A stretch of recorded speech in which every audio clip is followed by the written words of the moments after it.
ಸ್ನೇಹಿತರೆ ನಮಸ್ಕಾರ. ನಾನು ರವೀಂದ್ರ ಜೋಶಿ. ಎಂಥ ಮಜಾ ನೋಡ್ರಿ, ಎಂಥ ವಿಚಿತ್ರ ನೋಡ್ರಿ, ಎಂಥ ವಿಪರ್ಯಾಸ ನೋಡ್ರಿ.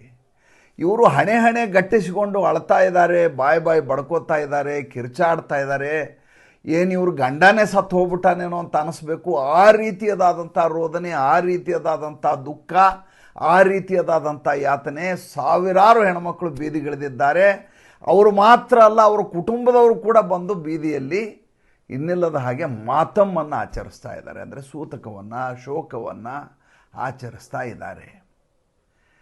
ನಿನ್ನೆ ನೋಡ್ತಾ ಇದ್ದೆ ನಾನು ಲಾಲ್ ಚೌಕಲ್ಲಿ ಶ್ರೀನಗರದಲ್ಲಿ ಯಾವ ರೀತಿಯ ಜನಸಾಗರ. ಅಂದರೆ ಭಾರತ ದೇಶದಲ್ಲಿಯೂ ಯಾವುದೋ ಒಬ್ಬ ಧಾರ್ಮಿಕ ನಾಯಕ, ಇವ್ರ ನಾಯಕ ಹೊಟ್ಟೋಗ್ಬಿಟ್ಟ, ಅದಕ್ಕೆ ಇವ್ರಿಗೆ ತಡಿಲಾರದೆ ಈ ರೀತಿ ಅಳ್ತಾ ಇದ್ದಾರೆ ಅಂತ ಅನಿಸ್ಬೇಕು. ಆ ರೀತಿಯಾದಂಥ ಘಟನೆ.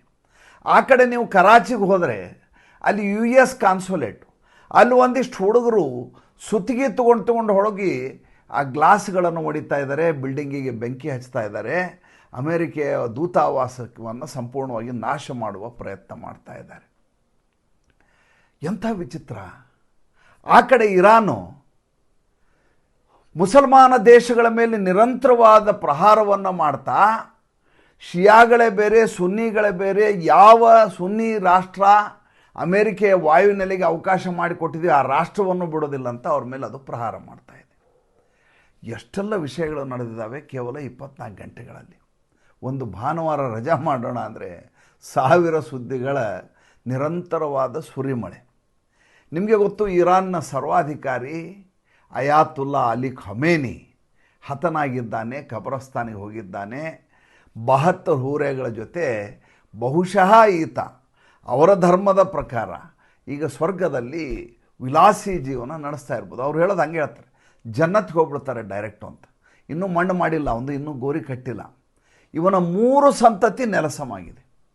ಮಗಳು, ಅಳಿಯ, ಮೊಮ್ಮಗಳು ಯಾರೂ ಉಳಿದಿಲ್ಲ.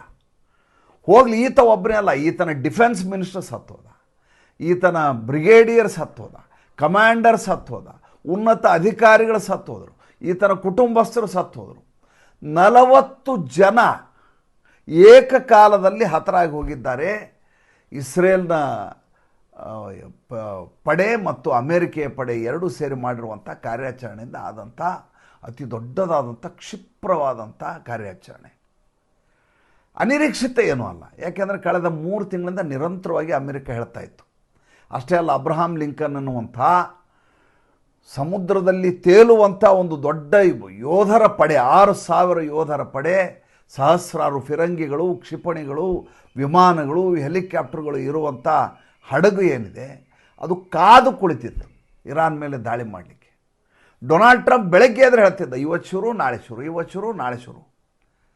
ತನ್ನನ್ನು ಹೊಡಿತಾರೆ ಅಂತೇಳಿ ಅಯಾತುಲ್ಲಾ ಅಲಿ ಖಮೇನಿಗೆ ಸ್ಪಷ್ಟವಾಗಿ ಗೊತ್ತಿತ್ತು. ಏನೆಲ್ಲ ಪ್ರಯತ್ನ ಮಾಡ್ದ ಬಚಾವಾಗಲಿಕ್ಕೆ ಆಗಲಿಲ್ಲ. ಅಂದರೆ ಆ ಮಟ್ಟಿಗೆ ಈ ಅಮೇರಿಕ ಇಸ್ರೇಲಿ ಪಡೆಗಳ ಕಾರ್ಯಾಚರಣೆ, ಆ ರಹಸ್ಯವಾದಂಥ ಅವರ ಬೇಹುಗಾರಿಕೆ ಆ ರೀತಿ ಕೆಲಸ ಮಾಡಿರುತ್ತೆ.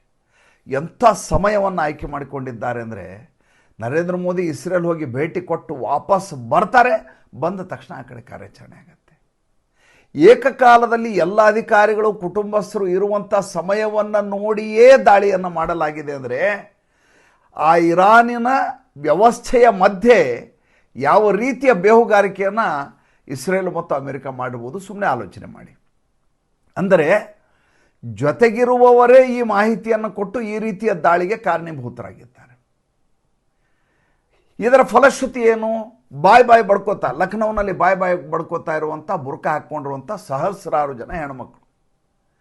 ಇವರೇನೋ ಶಿಯಾ ಸಮುದಾಯಕ್ಕೆ ಸೇರಿದವರಂತೆ. ಮುಸಲ್ಮಾನರಲ್ಲಿ ಶಿಯಾ, ಸುನ್ನಿ, ತಬ್ಲಿಗಿ ಈ ರೀತಿ ಬೇರೆ 72 ಫಿರ್ಕೆ ಇದ್ದಾವೆ. ಅಂದರೆ 72 ಉಪಜಾತಿಗಳಿದ್ದಾವೆ. ಅಸ್ಪೃಶ್ಯತೆ ಬಗ್ಗೆ ನಮ್ಮಲ್ಲಿ ಮಾತಾಡ್ತಾರೆ ಅವರು. ತಾರತಮ್ಯ ಹಿಂದೂ ಧರ್ಮದಲ್ಲಿದೆ ಅಂತ ಎಲ್ಲ ಮಾತಾಡ್ತಾರೆ. ಮುಸಲ್ಮಾನರಲ್ಲಿರುವಷ್ಟು ತಾರತಮ್ಯ, ಅಸ್ಪೃಶ್ಯತೆ ಬೇರೆ ಎಲ್ಲಿಯೂ ಇರಲಿಕ್ಕೆ ಸಾಧ್ಯ ಇಲ್ಲ, ಆ ಮಟ್ಟಿಗಿದೆ. ಅಲ್ಲಿ ಇರುವಂಥ ಅಶ್ರಫಿಗಳು ಇವ್ರನ್ನ ಹತ್ತಿರ ಸೇರಿಸೋದಿಲ್ಲ, ಇವ್ರನ್ನ ಲೆಕ್ಕಕ್ಕೆ ಹಿಡಿಯೋದಿಲ್ಲ. ಸುನ್ನಿಗಳು ನಾವು ಶ್ರೇಷ್ಠ ಅಂತಾರೆ, ಶಿಯಾಗಳು ನಾವು ಶ್ರೇಷ್ಠ ಅಂತಾರೆ. ಇವರೇ ಹೊಡೆದಾಡ್ತಾರೆ. ಈಗ ನೋಡಿದರೆ 57 ಇಸ್ಲಾಂ ರಾಷ್ಟ್ರಗಳಿದಾವ್ರಿ. 57ರಲ್ಲಿ ಒಂದು ಬಿಟ್ಬಿಡ್ರಿ, ಯಾವುದು? ಇರಾನ್ ಬಿಟ್ಬಿಡ್ರಿ. ಉಳಿದ 56 ರಾಷ್ಟ್ರಗಳಿದ್ದಾವಲ್ಲ, ಈ 56 ರಾಷ್ಟ್ರಗಳಲ್ಲಿ ಯಾವುದಾದ್ರೂ ಒಂದು ರಾಷ್ಟ್ರ ಇರಾನ್ ಜೊತೆ ನಿಂತಿದೆಯಾ? ನಂಗೆ ದಯವಿಟ್ಟು ಹೇಳ್ರಿ ನೋಡೋಣ. ಅಷ್ಟೇ ಅಲ್ಲ, ಇರಾನು ದಾಳಿ ಮಾಡ್ತಾ ಇರುವಂಥ ದೇಶಗಳು ಯಾವುವು? ದಾಳಿ ಮಾಡ್ತಾ ಇರೋ ದೇಶಗಳು ಅಗೇನ್ ಯುನೈಟೆಡ್ ಅರಬ್ ಎಮಿರೇಟ್ಸು. ಈ ಕಡೆ ದುಬೈಗೆ ಹೊಡಿತದೆ, ಈ ಕಡೆ ಬಹರೇನ್ಗೆ ಹೊಡೆಯುತ್ತೆ, ಈ ಕಡೆ Abu Dhabi oldest air base of America ಅದ್ರ ಮೇಲೆ ದಾಳಿ ಮಾಡ್ತದೆ, ಆ ಕಡೆ ಕತಾರ್ ಮೇಲೆ ದಾಳಿ ಮಾಡ್ತದೆ, ಈ ಕಡೆ ಸೌದಿ ಅರೇಬಿಯಾ ಮೇಲೆ ದಾಳಿ. ಯಾವ ದೇಶವನ್ನು ಇರಾನ್ ಬಿಟ್ಟಿದೆ ನಂಗೆ ಹೇಳ್ಬಿಡ್ರಿ. ಎಂದೂ ಯಾವುದೇ ವಿವಾದಕ್ಕೆ ಹೋಗಲಾರದ, ಯಾವುದೇ ರಾಜಕೀಯವನ್ನು ಮಾಡಲಾರದ, ಕೇವಲ ಸೌದಿ ಅರೇಬಿಯಾ ಜೊತೆ ಮಾತ್ರ ವೈಮನಸ್ಸು ಇಟ್ಕೊಂಡಂಥ ದುಬೈ ಮೇಲೆ ಇರಾನ್ ದಾಳಿ ಮಾಡ್ತದೆ ಅಂದರೆ ಯಾವ ಮಟ್ಟಿನ ಆಟ ಕೆಡಿಸೋ ಕೆಲಸ ನಡೆದಿದೆ ಇರಾನ್ದು ಅಂತ ಆಲೋಚನೆ ಮಾಡಿ. ಅಲ್ಲಿರುವಂಥ ಉದ್ದೇಶ ಏನು? ಅಮೇರಿಕ ಹೇಳ್ತದೆ ನೀವು ಅಣ್ವಸ್ತ್ರವನ್ನು ತಯಾರಿ ಮಾಡಬೇಡ್ರಿ. ಭಾಳ ಸಿಂಪಲ್ ಇದು. ನೀವು ಅಣ್ವಸ್ತ್ರ ರಾಷ್ಟ್ರ ಆಗೋದನ್ನು ನಾವು ಒಪ್ಪೋದಿಲ್ಲ. ಇದು ಇವತ್ತಿಂದಲ್ಲ, ಹಳೇ ಕೇಸ್ ಇದು. ಡೊನಾಲ್ಡ್ ಟ್ರಂಪಂದು ಏನಲ್ಲ ಇದು. ಅದಕ್ಕೋಸ್ಕರ ನಿಷೇಧವನ್ನು ಹೇರಲಾಗಿದೆ, ಸ್ಯಾಂಕ್ಷನ್ಸ್ ಹಾಕಲಾಗಿದೆ. ಕೆಲವು ದೇಶಗಳಿಗೆ ಮಾತ್ರ ಕೆಲವು ಮಟ್ಟಿಗೆ ವಿನಾಯಿತಿಯನ್ನು ಕೊಡಲಾಗಿದೆ. ಭಾರತಕ್ಕೆ ಮೊನ್ನೆ ಚಾಬಹಾರ್ ಪೋರ್ಟ್ನ ಬಗ್ಗೆ ವಿನಾಯಿತಿಯೇ ಸಿಕ್ತು. ಇಷ್ಟೆಲ್ಲ ಆದ ಮೇಲೂ ನನ್ನ ತಡಿಲಿಕ್ಕೆ ನೀವು ಯಾರು ಅಂತ ಇರಾನ್ ಕೇಳ್ತದೆ. ತನ್ನ ಸರ್ವಾಧಿಕಾರಿ ಧೋರಣೆಯನ್ನು ಮುಂದುವರಿಸ್ಕೊಂಡು ಹೋಗ್ತದೆ. ಹಾಗೆ ಹೋಗಿದ್ದನ್ನು ನೀವು ಬಗ್ಗಿಸ್ತೇನೆ ಅಂತ ಅಮೇರಿಕ ಇಸ್ರೇಲ್ಗಳು ತೀರ್ಮಾನ ಮಾಡ್ತವೆ. ಇಸ್ರೇಲ್ ತನ್ನ ಅಸ್ತಿತ್ವಕ್ಕಾಗಿ ಇರಾನನ್ನು ಮುಗಿಸಲೇಬೇಕು ಅಂತ ತೀರ್ಮಾನ ಮಾಡ್ತದೆ.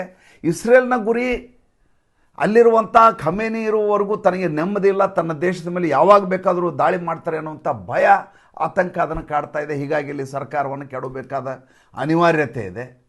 ಅಮೇರಿಕೆ ಇರಾನ್ ಮೇಲೆ ತನ್ನ ಕಬಂಧ ಬಾಹುವನ್ನು ಹಾಕಿ ಕಪಿಮುಷ್ಟಿಗೆ ಇಟ್ಕೋಬೇಕು ಅಂತ ಅದು ಕಾಯ್ತಾ ಇದೆ. ಒಂದು ಹೊಸ ಸಂಪ್ರದಾಯ ಶುರುವಾಗಿದೆ. ಏನಪ್ಪ ಅಂದರೆ, ಯಾವ ದೇಶದ ನಾಯಕನನ್ನು ಕತ್ತರಿಸಿ, ಅದಕ್ಕೆ ಭಾಳ ಒಂದು ಒಳ್ಳೆಯ ಶಬ್ದ ಇದೆ, ಡಿಕ್ಯಾಪಿಟೇಷನ್ ಅಂತ. ಒಂದು ವ್ಯವಸ್ಥೆ ಶಿರವನ್ನು ತೆಗೆದುಬಿಡೋದು. ಅವಾಗೇನಿರೋದಲ್ಲಿ ಪಟ ಪಟ ಪಟ ಒದ್ದಾಡಿ ಬಿದ್ದೋಗ್ರು.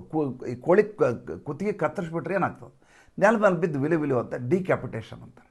ಅಲ್ಲಿಯ ರಾಜನನ್ನು ಮುಗಿಸ್ಬಿಡೋದು, ಅಥವಾ ಅಲ್ಲಿಯ ಪ್ರಧಾನಮಂತ್ರಿಯನ್ನು ಮುಗಿಸ್ಬಿಡೋದು, ಅಥವಾ ಅಲ್ಲಿಯ ರಾಷ್ಟ್ರಪತಿಯನ್ನು ಮುಗಿಸ್ಬಿಡೋದು, ಸಾಯಿಸ್ಬಿಡೋದು. ಅಲ್ಲಿಯ ಡಿಫೆನ್ಸ್ ಮಿನಿಸ್ಟರ್ ಸಾಯಿಸೋದು, ಅಲ್ಲಿ ಬ್ರಿಗೇಡಿಯರನ್ನು ಸಾಯಿಸೋದು, ಅಲ್ಲಿ ಕಮಾಂಡರ್ಗಳನ್ನ ಸಾಯಿಸೋದು. ಸಾಯಿಸಿದ ತಕ್ಷಣ ಆ ದೇಶ ಸಂಪೂರ್ಣವಾಗಿ ಅಪಾಪೋಲಿ ಆಗಿಬಿಡ್ತದೆ. ಅಪಾಪೋಲಿ ಅದಕ್ಕೂ ತನ್ನ ಹಿಡಿತವನ್ನು ತೆಗೆದುಕೊಳ್ಳೋದು. ಇಷ್ಟು ವರ್ಷ ಯುದ್ಧ ಅಂದರೆ ಹಾಗಿರಲಿಲ್ಲ. ಈ ಬಾರಿ ಮೊದಲ ಬಾರಿಗೆ ಈ ರೀತಿಯಾದಂಥ ಹೊಸ ಸಂಪ್ರದಾಯವನ್ನು ಅಮೇರಿಕ ಇಸ್ರೇಲ್ಗಳು ಶುರು ಮಾಡಿದ್ದಾರೆ. ಆಯ್ತಪ್ಪ, ಇಷ್ಟೆಲ್ಲ ಆಯಿತು. ಅಯಾತುಲ್ಲಾ ಖೊಮೇನಿ ಹೋದ ಅಂದ್ಕೂ ರೇಜಾನ್ ತಂದು ಇವ್ರು ಕೂಡ್ಸೋಕ್ಕಾಯ್ತಾ? ಆಗಲಿಲ್ಲ. ಈಗ ಜೂನಿಯರ್ ಖೊಮೇನಿ ಅಂತ ಇನ್ನೊಬ್ಬನು ಕೂಡಿಸಿದ್ದಾರೆ ಅಂತ ಈಗ ಬಂದಿರುವಂಥ ಮಾಹಿತಿಗಳನ್ನು ನನಗೆ ಹೇಳ್ತಾ ಇದ್ದಾವೆ. ಆತನ ಹೆಸರು ಅರಾಫಿ, ಅಯಾತುಲ್ಲಾ ಅರಾಫಿ ಅಂತ ಆತನ ಹೆಸರು. ಈ ಅಯಾತುಲ್ಲಾ ಅರಾಫಿ ಈಗ ಮುಂದೆ ಈ ಕಮಾಂಡರ್ಗಳ ಮೇಲೆ ಕಮಾಂಡ್ ಮಾಡ್ತಾನೆ. ಮತ್ತು ಯುದ್ಧ ಮುಂದುವರಿಸಲಿಕ್ಕೆ ಆತ ಕಾರಣೀಭೂತ ಆಗ್ತಾನೆ. ಯಾವ ರಾಷ್ಟ್ರಕ್ಕೆ ಸರ್ವಾಧಿಕಾರಿಯಾದಂಥ ಅಯಾತುಲ್ಲಾ ಖೊಮೇನಿ ಇದ್ನೋ ಆ ಜಾಗಕ್ಕೆ ಈತ ಬಂದು ಕೂತಿದ್ದಾನೆ. ಈತ ಯುದ್ಧದ ಕಾರ್ಯಾಚರಣೆಯನ್ನು ಮುಂದುವರಿಸ್ತಾನೆ. ಅಂದರೆ ಇದು ಮುಗಿಯೋ ಕಾರ್ಯಕ್ರಮ ಅಲ್ಲ. ಇನ್ನು ಪಾಕಿಸ್ತಾನದ ಬಗ್ಗೆ ಹೇಳಿದೆ. ಪಾಕಿಸ್ತಾನದ ಕರಾಚಿಯಲ್ಲಿ ಕಾನ್ಸುಲೇಟ್ ಮೇಲೆ ದಾಳಿ. ಕಾನ್ಸುಲೇಟ್ ಮೇಲೆ ದಾಳಿ ಮಾಡಿದ್ಕೊಂಡು ಅದನ್ನು ಚದರಿಸಬೇಕಾದ ಕೆಲಸ ಯಾವುದು? ಅದು ಎಲ್ಲಿ? ಕರಾಚಿಯಲ್ಲಿ. ಕರಾಚಿ ಅಂದರೆ ಯಾವುದು? ಭಾರತ ದೇಶದಲ್ಲಿ ಹೇಗೆ ಮುಂಬೈ ಅನ್ನುವಂಥ ವಾಣಿಜ್ಯ ನಗರ ಇದೆಯೋ ಅದೇ ರೀತಿಯಾದಂಥ ವಾಣಿಜ್ಯ ನಗರಿ ಕರಾಚಿ. ಆ ಕರಾಚಿಯ US ಕಾನ್ಸುಲೇಟ್ಗೆ ಭದ್ರತೆ ಇಲ್ಲ ಅಂದರೆ ಎಂಥ ವಿಚಿತ್ರ ನೋಡಿ. ಆಯಿತು, ಬಂದರು, ಗಲಭೆಕೋರರು ಬಂದು ದಾಳಿಯನ್ನು ಮಾಡಲಿಕ್ಕೆ ಶುರು ಮಾಡಿದರು. ದಾಳಿಯನ್ನು ಶುರು ಮಾಡಿದ ಮೇಲೆ ಅಲ್ಲಿಯ ಪೊಲೀಸರು ಅಥವಾ ಸೈನ್ಯದವರು ಬಂದು ಅದು ನಿಯಂತ್ರಣಕ್ಕೆ ತರಬೇಕು. ಇಲ್ಲ, ಹಾಗಾಗಲಿಲ್ಲ. ಅದರ ಬದಲು ಅಲ್ಲಿಗೆ US ನೇವಲ್ ಫೋರ್ಸ್ ಬರ್ತದೆ. ಬಂದು ಇವ್ರನ್ನೆಲ್ಲ ಹೊಡೆದು ಚಿತ್ರಾನ್ನ ಮಾಡಿ 32 ಜನರನ್ನು ಸಾಯಿಸುತ್ತೆ. 100 ಜನ ಗಾಯಾಳುಗಳಾಗಿದ್ದಾರೆ. ನೇವಲ್ ಫೋರ್ಸ್ ಸಾಯಿಸಿದೆಯಲ್ಲ, ಅದ್ರ ಬಗ್ಗೆ ಒಂದೇ ಒಂದು ಖಂಡನೆ ಪಾಕಿಸ್ತಾನದ ಸರ್ಕಾರ ಮಾಡಿಲ್ಲ. ನಮ್ಮ ದೇಶದ ವ್ಯವಸ್ಥೆಯಲ್ಲಿ ನೀವು ಯಾಕೆ ಕೈ ಹಾಕಿದ್ರಿ ಅಂತ ಪಾಕಿಸ್ತಾನ ಕೇಳಲಿಲ್ಲ. ಹೋಗಲಿ, ಈ ವ್ಯವಸ್ಥೆ ಇದೆ, ಸೈನ್ಯ ಇದೆಯಲ್ಲ, ಈ ಸೈನ್ಯ ಆದರೂ ಇದ್ರ ಬಗ್ಗೆ ಯಾವುದಾದ್ರೂ ಪ್ರತಿಕ್ರಿಯೆ ತೋರಿಸ್ಬೇಕಲ್ಲ, ಅದು ಕೂಡ ತೋರಿಸಿಲ್ಲ. ನೋಡಿ, ಈ ಸೈನ್ಯದ ಮಜಾ ನೋಡಿ. ಸೈನ್ಯ ಒಂದು ಕಡೆ ಗಾಜಾ ಶಾಂತಿ ಮಂಡಳಿಯ ಜೊತೆ, ಈ ಡೊನಾಲ್ಡ್ ಟ್ರಂಪ್ ಜೊತೆ ಸೇರಿ ಅಲ್ಲಿ ಇಸ್ರೇಲ್ ಜೊತೆ ಕೈ ಜೋಡಿಸಿದೆ. ಅಂದರೆ ಹಮಾಸ್ ವಿರುದ್ಧ ಹೋರಾಟ ಮಾಡ್ತಾ ಇದೆ. ಇಲ್ಲಿ ಅಲ್ಲಿಯ ಜನ ಶಿಯಾ ಅಂತ ತಮ್ಮನ್ನು ತಾವು ಹೇಳ್ಕೊಳ್ತಾ ನಮ್ಮ ಧಾರ್ಮಿಕ ನಾಯಕನನ್ನು ಸಾಯಿಸಿದ್ದೀರಂತ ಬೆಂಕಿ ಹಚ್ತಾ ಇದ್ದಾರೆ. ರಾಜಕೀಯವಾಗಿ ಯಾವುದೇ ನಿಲುವನ್ನು ತೆಗೆದುಕೊಳ್ಳಾರದೆ ಶಹಬಾಜ್ ಶರೀಫು ನಾಪತ್ತೆಯಾಗಿ ಹೋಗಿದ್ದಾನೆ. ಎಂಥ ವಿಚಿತ್ರವಾದ ಸನ್ನಿವೇಶ ನೋಡಿ. ಆಮೇಲೆ ಇನ್ನು ದಾಳಿಗಳು, ಸೌದಿ ಅರೇಬಿಯಾ ಮೇಲೆ ದಾಳಿ, ಅಬುಧಾಬಿ ಮೇಲೆ, ಅಬುಧಾಬಿನಲ್ಲಿ ಏರ್ ಬೇಸ್ ಇದೆ. ಏನಾಗಿದೆ ಅಂದರೆ ಅಮೇರಿಕ ಜಗತ್ತಿನ ಎಲ್ಲ ಕಡೆ 42 ಏರ್ ಬೇಸ್ಗಳನ್ನು ಮಾಡ್ಕೊಂಡ್ಬಿಟ್ಟಿದೆ. ನೀವು ಎಲ್ಲಿ ಹೋದ್ರದ್ದು ಅದರದ್ದೊಂದು ಏರ್ ಬೇಸ್ ಇದೆ. ಈ ಸೇಂಟ್ ಮಾರ್ಟಿನ್ ಐಲ್ಯಾಂಡ್ನಲ್ಲಿ ತನ್ನ ಏರ್ ಬೇಸ್ ಮಾಡ್ತೀನಿ ಅಂತ ಹೇಳಿದಾಗ ಕೊಡಲ್ಲ ಅಂತ ಹೇಳಿದ್ದಕ್ಕೆ ತಾನೇ ಈ ಶೇಖ್ ಹಸೀನನ್ನು ಅಲ್ಲಿಂದ ಪಲ್ಲಟ ಮಾಡಿ ಸರ್ಕಾರ ಬೀಳೋ ಹಾಗೆ ಮಾಡಿದ್ದು. ಹಾಗೆ ಎಲ್ಲ ಕಡೆ ತನ್ನ ಏರ್ ಬೇಸ್ಗಳನ್ನು ಉಳಿಸ್ಕೊಂಡಿದೆ. ಈ ಇರಾನ್ ಏನು ಮಾಡ್ತಾ ಇದೆ, ಯಾರ್ಯಾರು ಏರ್ ಬೇಸ್ ಕೊಟ್ಟಿದ್ದಾರೋ ಅಂಥ ಇಸ್ಲಾಂ ರಾಷ್ಟ್ರಗಳ ಮೇಲೆ ದಾಳಿಯನ್ನು ನಡೆಸ್ತಾ ಇದೆ. ಇಲ್ಲಿವರೆಗೂ ದುಬೈ ಯಾವುದೇ ಸೈನ್ಯದಿಂದ ಯಾವುದೇ ರೀತಿಯಾದಂಥ ಕಾರ್ಯಾಚರಣೆಯಿಂದ ಗಲಭೆಗೊಳಗಾಗಲಾರ್ದ, ತೊಂದರೆಗೊಳಗಾಗಲಾರ್ದ ರಾಷ್ಟ್ರ ಯುನೈಟೆಡ್ ಅರಬ್ ಎಮಿರೇಟ್ಸ್. ಇವತ್ತು ಯಾವ ಸ್ಥಿತಿಗೆ ಬಂದಿದೆ ಅಂದರೆ ಅಲ್ಲಿಯ ಪ್ರವಾಸಿಗಳು ಇವು ಅತಂತ್ರ ಆಗಿ ಕೂತಿದ್ದಾರೆ. ಜನ ಬರಲಿಕ್ಕೆ ಆಗೋದಿಲ್ಲ. ಎಲ್ಲ ಏರ್ಪೋರ್ಟ್ಗಳನ್ನ ಸ್ಥಗಿತಗೊಳಿಸಲಾಗಿದೆ. ಅಲ್ಲಿ ಅಲ್ ಬುರ್ಜ್ ಅಂತ ಒಂದು ಹೋಟ್ಲಿದೆ. ನಮ್ಮಲ್ಲಿ ಹೆಂಗೆ ಶ್ರೀ ಅಂತ ಹಂಗೆ ಅದಕ್ಕೆ ಅಲ್ ಅಂತಾರೆ. ಅಲ್ ಕರಾಮ, ಅಲ್ ಬುರ್ಜ್, ಅಲ್ ಖಲೀಫಾ ಈ ರೀತಿಯಾದ ಹೆಸರು ಇರ್ತಾರೆ. ಅರಬ್ ಅಲ್ ಬುರ್ಜ್ ಅಂತ ಹೋಟ್ಲ ಹೆಸರೇನಿದೆ ಅದರ ಮೇಲೆ ದಾಳಿಯನ್ನು ಮಾಡಿ. ಎಂಥ ವಿಚಿತ್ರ! ನೀವು ಈಗ ನಡೀತಾ ಇರುವಂಥ ಅಯೋಮಯ ಸ್ಥಿತಿ ಇದೆಯಲ್ಲ, ಇದಕ್ಕೆ ಮೂರನೇ ಮಹಾಯುದ್ಧ ಅಂತ ಹೇಳ್ತಾ ಇದ್ದಾರೆ. ಮೂರನೇ ಮಹಾಯುದ್ಧ ಅನ್ಲಿಕ್ಕೆ ಆಗೋದಿಲ್ಲ. ಯಾಕೆ ಅಂತಂದ್ರೆ ಉಳಿದ ಕೆಲವೊಂದು ರಾಷ್ಟ್ರಗಳು ಭಾಳ ಆರಾಮ್. ಭಾರತ ಯಾವುದೇ ತಾಪತ್ರೆ ಇಲ್ಲ. ಮುಸಲ್ಮಾನ ರಾಷ್ಟ್ರ ಆಗಿದ್ದರೂ ಕೂಡ ಮಲೇಷಿಯಾ ಯಾವುದೇ ತೊಂದರೆಗೊಳಗಾಗಿಲ್ಲ. ಇಂಡೋನೇಷ್ಯಾ ರಾಮಲೀಲಾ ಮಾಡ್ಕೊಂಡು ಸುಖವಾಗಿದೆ. ಅವೆರಡು ಮುಸಲ್ಮಾನ ರಾಷ್ಟ್ರಗಳು ನೆನ್ಪಿಟ್ಕೊಳ್ಳಿ. ಮಲೇಷಿಯಾದಲ್ಲಿ 5 ಜನ ಸುಲ್ತಾನರಿದ್ದಾರೆ. ಅಲ್ಲಿ ರೊಟೇಷನ್ ಮೇಲೆ ಪರ್ಯಾಯ ಬಂದಂಗೆ ಹೆಂಗೆ ಸ್ವಾಮಿಗಳು ಪರ್ಯಾಯ ಬರುತ್ತೋ ಆ ರೀತಿ ಪರ್ಯಾಯದಂಗೆ ರಾಜರಾಗ್ತಾರೆ. ಅಲ್ಲಿ ಒಂದೇ ಒಂದು ಸಮಸ್ಯೆ ಇಲ್ಲ. ಆ ಕಡೆ ನಿಮಗೆ ಇಂಡೋನೇಷ್ಯಾ ಹೋದರೆ ರಾಮಲೀಲಾ, ಅಲ್ಲಿ ನೋಟಿನ ಮೇಲೆ ಗಣಪತಿ ಫೋಟೋ, ಮುಂಜಾನೆ ಸ್ತೋತ್ರ, ಎಲ್ಲ ರೀತಿ ಆರಾಮಾಗಿದ್ದಾರೆ. ಯಾರು ತಮ್ಮ ಪರಂಪರೆಯನ್ನು ಮರ್ತಿಲ್ವೋ, ಯಾರು ಇತಿಹಾಸವನ್ನು ಮರ್ತಿಲ್ವೋ, ಯಾರು ಉಳಿಸ್ಕೊಂಡಿದ್ದಾವೋ ಆ ರಾಷ್ಟ್ರಗಳೆಲ್ಲ ಆರಾಮಿದ್ದಾವೆ. ಯಾವ ರಾಷ್ಟ್ರ ಮತಾಂತರ ಆಗಿ ನೋಡಿ, ಪರ್ಷಿಯಾ ಆಗಿದ್ದು ಇರಾನ್ ಆಯಿತು. ಇರಾನ್ ಆದಮೇಲೆ ನೆಮ್ಮದಿಯಿಂದ ಇದೆಯಾ? 1979ರಲ್ಲಿ ಫ್ರಾನ್ಸ್ನಿಂದ ಬಂದವನು ಇವನು. ಯಾರು? ಈ ಅಯಾತುಲ್ಲಾ ಖೊಮೇನಿ ಇದ್ದಾನಲ್ಲ, ಅಲಿ ಖೊಮೇನಿ. ಈತ ಸಿಗಾರ್ ಸೇದ್ಕೊಂಡು ಸಂಗೀತವನ್ನು ಬಾರಿಸ್ಕೊಂಡು ಗಿಟಾರ್ ರೀತಿ ಅವ್ರದ್ದೊಂದು ಉರ್ದು ಮುಸ್ಲಿಮ್ದೊಂದು ಇಸ್ಲಾಮ್ದೊಂದು ವಾದ್ಯ ಇದೆ, ವಾದ್ಯ ಬಾರಿಸ್ಕೊಂಡು ಮಜಾ ಮಾಡ್ಕೊಂಡಿದ್ದಂಥ ಮನುಷ್ಯ. ಆತ ಇಲ್ಲಿ ಬಂದು ಕೂತ ತಕ್ಷಣ ಮೂಲಭೂತವಾದವನ್ನು ಶುರು ಮಾಡಿಬಿಟ್ಟ. ಯಾವ ಟೆಹರಾನ್ ಯೂನಿವರ್ಸಿಟಿ ಈ ಇಸ್ಲಾಮಿಕ್ ಕ್ರಾಂತಿ ಅಂತ ಹೇಳ್ಕೊಂಡು ಅಲ್ಲಿ ಶುರು ಮಾಡಿತು, ಆ ಇಸ್ಲಾಮಿಕ್ ಕ್ರಾಂತಿ ಯಾವ ಸ್ಥಿತಿಗೆ ಬಂತು ಅಂತಂದರೆ ಕೇವಲ ಮೂಲಭೂತವಾದವನ್ನು, ಮತಾಂಧತೆಯನ್ನು ಪೋಷಿಸಲಿಕ್ಕೆ ಮಾತ್ರ ಕಾರಣೀಭೂತ ಆಯ್ತೇ ವಿನ ದೇಶ ಉದ್ಧಾರ ಆಗಲಿಕ್ಕೆ ಆಗಲೇ ಇಲ್ಲ. ಇವತ್ತು ಭಾರತ ಇರಾನ್ ನನ್ನ ಸ್ನೇಹಿತ, ಇರಾನ್ನ ಸ್ನೇಹಿತ ಅನ್ಲಿಕ್ಕೇನು, ಈ ಸ್ನೇಹ ಅನ್ಲಿಕ್ಕೆ ಏನಿದೆ ನಮ್ಮದು? ಅವ್ರದ್ದು ನಮ್ಮ ಪೆಟ್ರೋಲಿಯಂ ಉತ್ಪನ್ನ ಕೊಡ್ತಾರೆ, ಕೊಡಲೇಬೇಕು. ಯಾಕಂದರೆ ಎಲ್ಲ ಕಡೆ ಅವ್ರ ಮೇಲೆ ಸ್ಯಾಂಕ್ಷನ್ ಇದೆ, ಕೊಡಲೇಬೇಕು. ಚಾಬಹಾರ್ ಪೋರ್ಟನ್ನು ನಾವು ಅವ್ರ ಜೊತೆ ಸಮನ್ವಯ ಮಾಡಿಕೊಳ್ಳದೆ ಹೋದರೆ ಇವ್ರ ಮೇಲೆ ಇದ್ದಂಥ ಐಸೋಲೇಷನ್ ಇದೆಯಲ್ಲ, ಇಂಟರ್ನ್ಯಾಷನಲ್ ಐಸೋಲೇಷನ್, ಅದು ಹಾಗೆ ಉಳಿದು ಹೋಗೋದು. ಆ ಐಸೋಲೇಷನ್ ಹೊರಟು ಹೋಗ್ಬೇಕು, ಆ ಶಾಪದಿಂದ ವಿಮೋಚನೆ ಆಗಬೇಕು ಅಂದರೆ ಭಾರತ ಜೊತೆ ಚೆನ್ನಾಗಿರಬೇಕಾದ ಅನಿವಾರ್ಯತೆ ಇದೆ ಇರಾನ್ಗೆ. ಆಗಲಿ, ಅಯಾತುಲ್ಲಾ ಖೊಮೇನಿ ಬಂದಮೇಲೆ ಹೀಗಾಗಿದೆಯಾ? ಅದಕ್ಕಿಂತ ಮುಂಚೆ ಇರೋದು ಭಾರತದ ಜೊತೆ ಚೆನ್ನಾಗಿರಲು, ಆವಾಗ ಹಿಂದಿದ್ದಾಗಲೂ ಭಾಳ ಚೆನ್ನಾಗಿತ್ತು ಭಾರತ ಜೊತೆ ಇರಾನ್ ಸಂಬಂಧ. ಈಗ ಮೂಲಭೂತವಾದಿಗಳ ಬಗ್ಗೆ ಮಾತಾಡ್ತೀನಿ. ಲಕ್ನೌನಲ್ಲಿ ಬುರ್ಕ ಹಾಕ್ಕೊಂಡವರೆಲ್ಲ ಬೀದಿಗಿಳಿದಿದ್ದಾರೆ, ಲಂಡ್ ಚೋಣದವರೆಲ್ಲ ಆಳಕ್ಕೆ ಶುರು ಮಾಡಿದ್ದಾರೆ, ಕೈಯಲ್ಲಿ ಫೋಟೋ ಹಿಡ್ಕೊಂಡಿದ್ದಾರೆ, ಅವ್ರ ಮನೆಯಲ್ಲೇ ಗಂಡಸರಾರು ಸತ್ತು ಹೋಗಿದ್ದಾರೆ ಅನ್ನಂಗೆ ನಡೆಸ್ತಾ ಇದ್ದಾರೆ. ಅಲ್ಲ ರೀ, ನಿಮ್ಮ ಇರಾನಿನ ಧಾರ್ಮಿಕ ದೊರೆ ಮನುಷ್ಯರ ಬದುಕಲಿಕ್ಕೆ ಆಸ್ಪದ ಕೊಡಲಿಲ್ಲ. ಸಂಗೀತ ಕೇಳಬೇಡ, ಮ್ಯೂಸಿಕ್ ಬಾರಿಸಂಗಿಲ್ಲ, ಹೆಣ್ಮಕ್ಳು ಹೊರಗಡೆ ಅಡ್ಡಾಡಂಗಿಲ್ಲ. ಒಂದೇ ಒಂದು ಗುಂಗುರು ಕೂದಲು ಹೊರಗಡೆ ಕಂಡದ್ದಕ್ಕೆ ಬುರ್ಕ ಹಾಕ್ಕೊಂಡಿರೋ ಹೆಣ್ಮಗಳನ್ನ ಕತ್ತರಿಸಲಾಯಿತು. ಬದುಕಲಿಕ್ಕೆ ಸಾಧ್ಯ ಇರಲಾರ್ದಂಥ ಮಾನವ ಹಕ್ಕನ್ನು ಕಿತ್ಕೊಂಡು ಜರ್ಜರಿತ ಬದುಕನ್ನು ಮಾಡಲಿಕ್ಕೆ ಕಾರಣೀಭೂತ ಆದಂಥ ಮನುಷ್ಯ ಆತ. ನಿಮ್ಮ ನಾಯಕ, ಆತನನ್ನು ಸಾಯಿಸಲಾಗಿದೆ ಅಂತ ನೀವು ಕಣ್ಣೀರು ಹಾಕ್ತಾ ಇದ್ದೀರಿ. ಹಾಗಾದ್ರೆ ಅದೇ ರಾಷ್ಟ್ರ ಇಸ್ಲಾಮಿನ ಇತರ ಜನರನ್ನು ಸಾಯಿಸ್ತಾ ಇದ್ದಾವಲ್ಲ. ಈಗ ದುಬೈಲಿರೋರು ಯಾರ್ರೀ? ದುಬೈಲಿರೋರು ಭಾರತೀಯ ಮುಸಲ್ಮಾನರು. ಕತಾರಲ್ಲಿರೋರು ಯಾರ್ರೀ? ಭಾರತದ ಮುಸಲ್ಮಾನರು. ದೋಹಾದಲ್ಲಿರೋರು ಯಾರ್ರೀ? ಭಾರತ ಪಾಕಿಸ್ತಾನದ ಮುಸಲ್ಮಾನರು. ಈ ಪಾಕಿಸ್ತಾನರು ವೀಸಾ ಕೊಡಬೇಡ ಅಂತ ಹೇಳಿದೆ, ಅದು ಭಿಕ್ಷುಕರಾಗಿ ಬರ್ತಾ ಇದ್ದಾರೆ ಅಂತ ಒಂದು ನೋಟಿಫಿಕೇಶನ್ ಹೊಡಿಸಿದ್ದಾರೆ, ಬೇರೆ ವಿಚಾರ. ಯಾವ 6 ರಾಷ್ಟ್ರಗಳ ಮೇಲೆ ಇರಾನು ದಾಳಿಯನ್ನು ಮಾಡ್ತಾ ಇದೆಯೋ ಆ 6 ರಾಷ್ಟ್ರಗಳಲ್ಲಿ ನಲುಗಿ ಹೋಗೋರು ಆ ದೇಶದವ್ರಿಗಿಂತ ಜಾಸ್ತಿ ಭಾರತೀಯರು, ಭಾರತದ ಮುಸಲ್ಮಾನರು.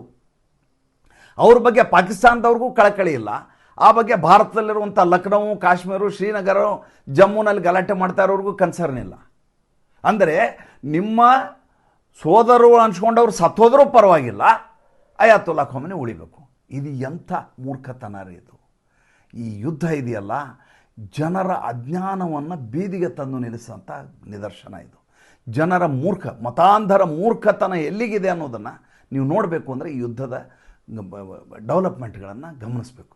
ನೋಡಿ, ಇವ್ರದ್ದು ಪವಿತ್ರ ಮಾಸ ಅಂತ ಕರೀತಾರೆ. ರಂಜಾನ್ ಮಹಿನೆ ಇದೆಯಲ್ಲ, ರಂಜಾನ್ ಮಹಿನೆ ಅಂತ ರೋಜಾ ಮಾಡ್ತಾರೆ. 30 ದಿವಸ ರೋಜಾ ಅಂದರೆ ಉಪವಾಸ ಇರ್ತಾರೆ. ಸಂಜೆ 6 ಗಂಟೆ ಮೇಲೆ ಊಟ ಮಾಡ್ತಾರೆ. ದಿನಕ್ಕೆ 5 ಸಲ ಪ್ರಾರ್ಥನೆಯನ್ನು ಮಾಡ್ತಾರೆ. ದಾನ ಮಾಡುವಂಥ ಒಂದು ಕಲ್ಚರನ್ನು ಮಾಡ್ಕೊಂಡಿದ್ದಾರೆ. ಇದೆಲ್ಲ ಇರುವಂಥ ಮಾಸ ಇದು. ಈ ತಿಂಗಳಲ್ಲಿ ಜಗತ್ತಿನ ಯಾವ ಇಸ್ಲಾಂ ರಾಷ್ಟ್ರವೂ ಕೂಡ ನೆಮ್ಮದಿಯಾಗಿಲ್ಲ. ಯಾವ ರಾಷ್ಟ್ರವು? ಅಫ್ಘಾನಿಸ್ತಾನ್ ನೆಮ್ಮದಿ ಇಲ್ಲ, ಪಾಕಿಸ್ತಾನ್ ನೆಮ್ಮದಿ ಇಲ್ಲ. ನೀವು ಹೆಸರು ಹೇಳ್ರಿ, ಇಂಥ ರಾಷ್ಟ್ರ ಭಾಳ ನೆಮ್ಮದಿಯಾಗಿದೆ ಅಂತ. ನಾನು 2 ರಾಷ್ಟ್ರ ಹೇಳಿದ್ದೆಲ್ಲ, ಅದು ಬಿಟ್ಟು ಉಳಿದು ಯಾವುದಾರು ರಾಷ್ಟ್ರ ಹೇಳಿ. 57 ರಾಷ್ಟ್ರ ನೆಮ್ಮದಿಯಾಗಿರುವಂಥ ರಾಷ್ಟ್ರದ ಹೆಸರು. ಅಂದರೆ ನಿಮ್ಮ ಪವಿತ್ರ ಮಾಸಾಚರಣೆಯ ಸಂದರ್ಭದಲ್ಲಿಯೇ ನಿಮ್ಮ ಅಸಲಿ ವ್ಯಕ್ತಿತ್ವ ಹೊರಗಡೆ ಬಂದಿದೆ. ಒಂದು, ಇರಾನ್ನಲ್ಲಿ ಯಾವ ಮತಾಂಧ ನಿರಂಕುಶ ಪ್ರಭುತ್ವವನ್ನು ಮಾಡ್ತಾ ಇದ್ನೋ ಅದನ್ನು ಬದಲಿಸಬೇಕು ಅಂತ ಕಳೆದ 3 ತಿಂಗಳಿಂದ ಮನವಿಯನ್ನು ಮಾಡಿ ಎಚ್ಚರಿಕೆಯನ್ನು ಕೊಟ್ಟು ಎಲ್ಲ ಮಾಡಿದರೂ ಕೂಡ ಬಗ್ಗದೆ ಇದ್ದಾಗ ಮಾಡಿದಂಥ ದಾಳಿ ಇದು. ಇದಕ್ಕೆ ನಿಮ್ಮ ಮನೆಯವರು ಸತ್ತವ್ರು ಹಂಗೆ ಅಳತೀರಲ್ರಿ. ನಿಮ್ಮ ಮತಾಂಧತೆಗೆ ಏನಾದರೂ ಒಂದು ಎಣೆ ಅನ್ನೋದಿದೆಯಾ? ಮತ್ತು ಮುಂದಿನ ಸಂಚಿಕೆಯಲ್ಲಿ ಹೊಸ ವಿಷಯದೊಂದಿಗೆ ಬರ್ತೀನಿ. ಮಾತಾಡಬೇಕಾದ ವಿಷಯ ತುಂಬ ಇದ್ದಾವೆ. ಒಂದು ಸಂಚಿಕೆಯಲ್ಲಿ ಮುಗಿಸ್ಲಿಕ್ಕೆ ಆಗಲಾರದ ವಿಷಯ ಇದು.